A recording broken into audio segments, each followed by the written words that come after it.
Hi, I'm Dr. Alexis from the Slim Samurai Media Group 84, helping you to slash through sickness and offering you a slice of health and wellness.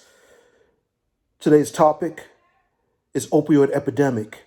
Is Narcan the only option? Is Narcan the only option? Before I continue, my Slim Samurais and Samurettes, don't forget to smash the subscribe, click on the notification bell, send it to 25 of your friends, like, thumbs up, comment, so I know what to discuss for future topics. Okay, let us begin. We're going to discuss today my series on the opioid epidemic.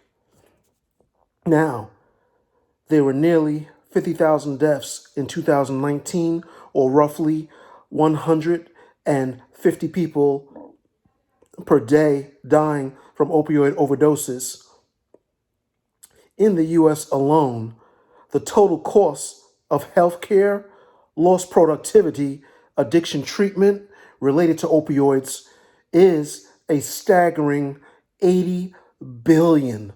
That's B as in Bob. $80 billion per year in the U.S. alone, not globally.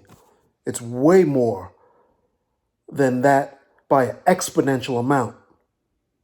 Now, the first question you, my samurais and samurettes, are asking is, how did this even begin?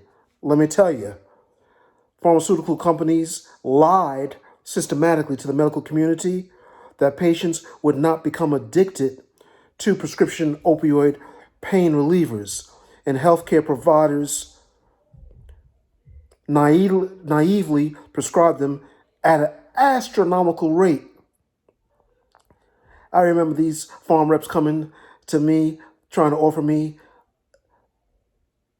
a roast beef sandwich with lettuce and tomatoes, a bag of chips, a Coca-Cola, and they would be resilient coming with that twice a week, hoping to gain authority over my prescription pad. Let me tell you something, my Slim Samurai and Samurettes. Boy, I just nearly gave myself a damn headache hitting myself that hard. I'm doing that to tell you this. In the back of my mind, it always stayed that my cousin died of an overdose. I didn't give a damn if they was to buy me a Bentley, a Rolls Royce, and let alone a bag of chips and a damn roast beef sandwich with lettuce and tomatoes. My prescription pad was never up for sale. And I basically nod and listen to what they said.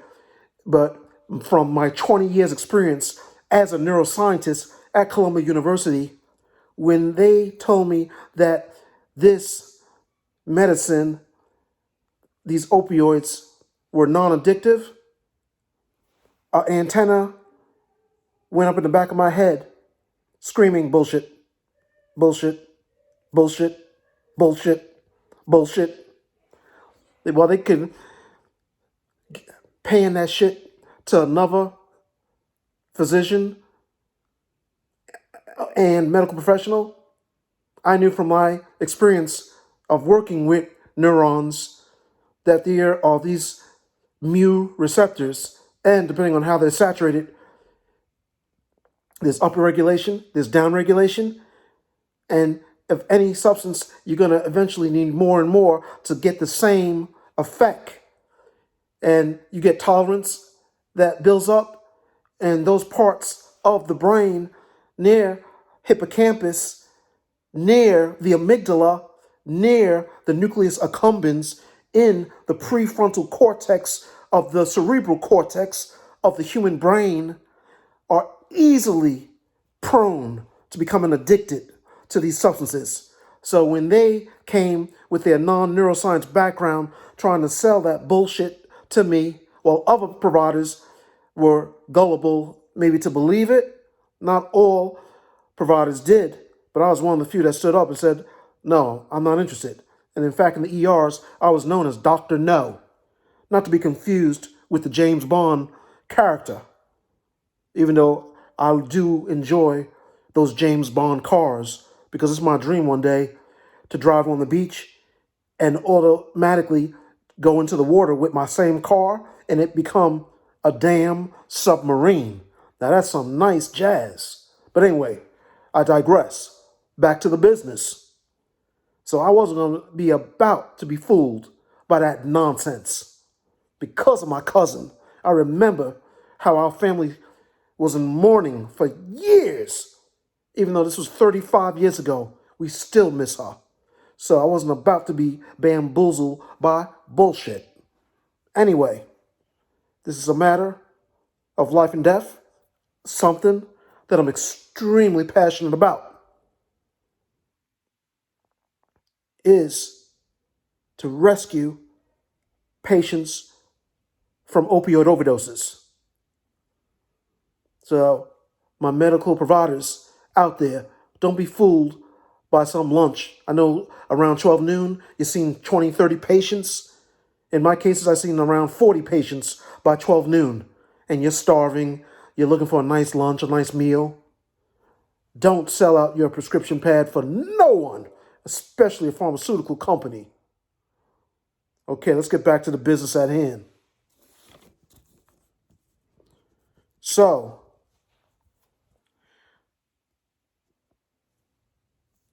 as I mentioned, because of so many providers writing prescription for the opioid pain relievers and being prescribed at astronomical rate, it subsequently led to diversion once it was discovered by patients how addictive these meds truly were.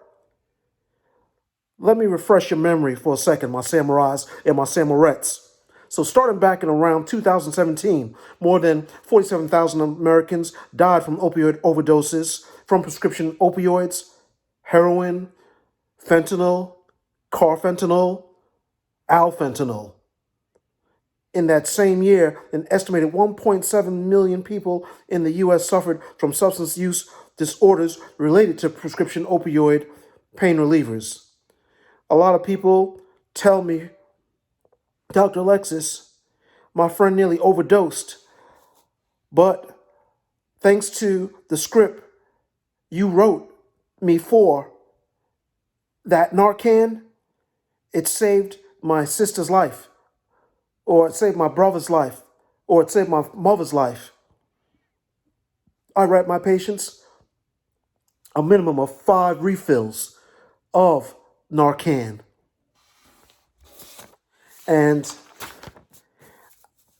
I can't even begin to tell you, my samurais and samurettes, that every week I get patients telling me, Dr. Alexis, I was at a party, I saw my friend 20 feet away in the corner, slumped over. I ran over to him, unresponsive. When I shook him, there was no response. My patient's heart was palpitating, racing out of their chest.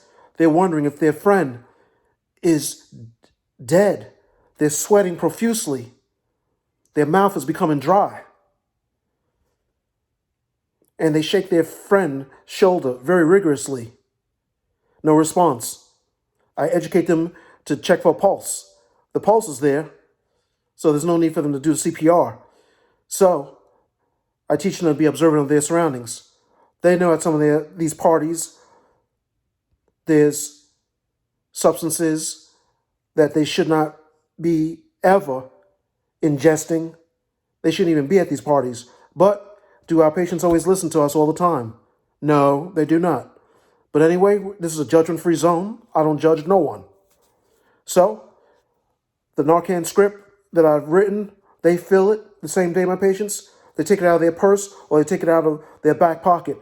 And at this same party, my patient told me, immediately I shot up that Narcan 4 milligrams in my best friend's nose.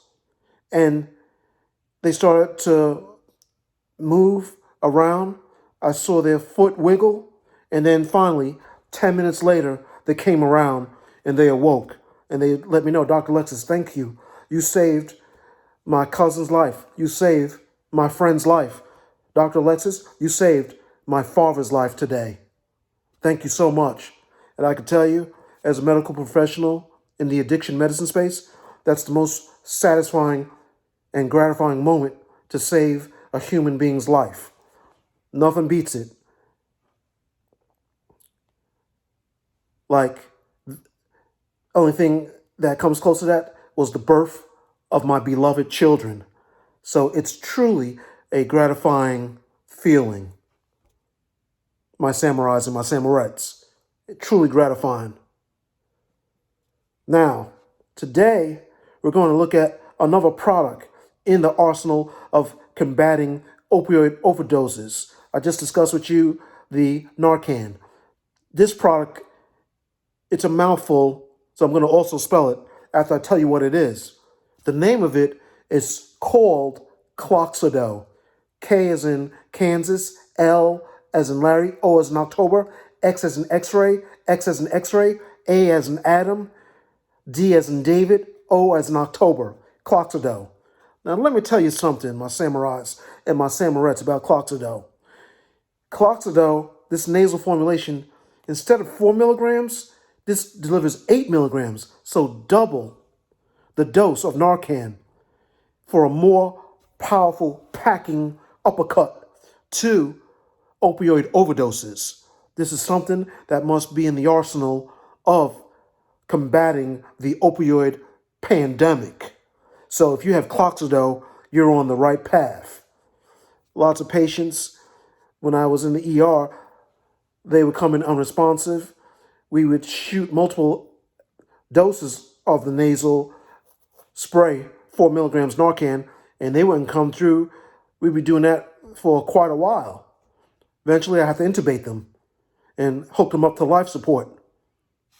But I believe that this here medication, Cloxidol, can go a long way in combating the opioid epidemic. Now, the manufacturers of Cloxidol are a London-based group, and they had noted that 4 milligrams of Narcan, 34% of attempted opioid overdose reversals had required at least 2 doses of the traditional 4 milligrams.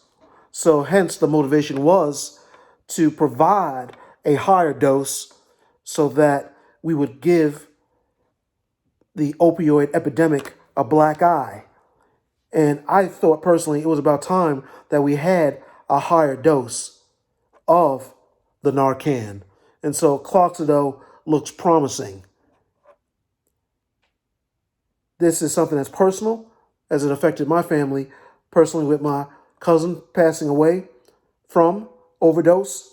And so my Slim Samurais and Samurettes, I'm here to remove the stigma of treatments for drug addiction and uncover with you as a family all of the possible treatments out there so that we don't need to have another person dying from overdoses. I'm Dr. Alexis from the Slim Samurai Media Group 84, helping you to slash through sickness and offering you a slice of health and wellness. God bless.